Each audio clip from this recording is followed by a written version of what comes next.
चेतना का स्वभाव है जानना,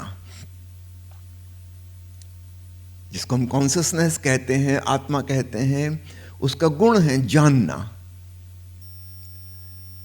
जैसे अग्नि का स्वभाव गर्म होना है, ठीक ऐसे ही चेतना का स्वभाव जानना है। चेतना अर्थात जानने की क्षमता, द कैपेसिटी टू नो।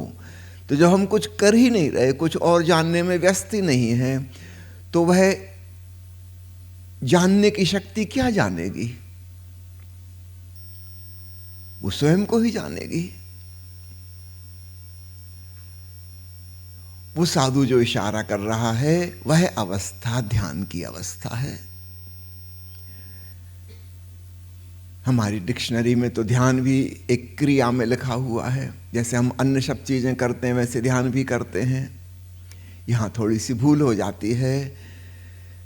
ध्यान क्रिया नहीं, निष्क्रिय सजगता की अवस्था है।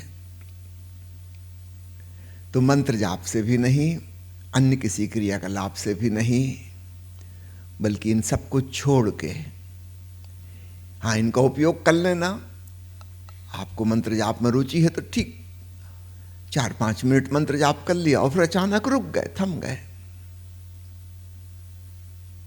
अब कुछ नहीं कर रहा है।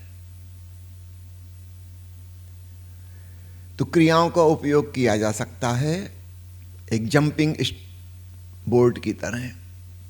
आप स्विमिंग पूल में जंप करने जाते हैं, दौड़ते हैं, जंपिंग बोर्ड से छलांग लगाते हैं। तो मंत्र जाप का उपयोग अन्य जिनको हम मेडिटेशन मेथड्स कहते हैं उनका उपयोग इस भांति हो सकता है। पर आप जो पूछ रहे हैं कि निरंतर मंत्र जाप, निरंतर मंत्र जाप ऐसा हो गया कि आप जंपिंग बोर्ड पे ही जंप कर रहे हैं, पानी में कूद ही नहीं रहे, वो सारा दौड़ना व्यर्थ हो गया, कोई मतलब नहीं निकला, असली बात तो हुई नहीं। सावधान है।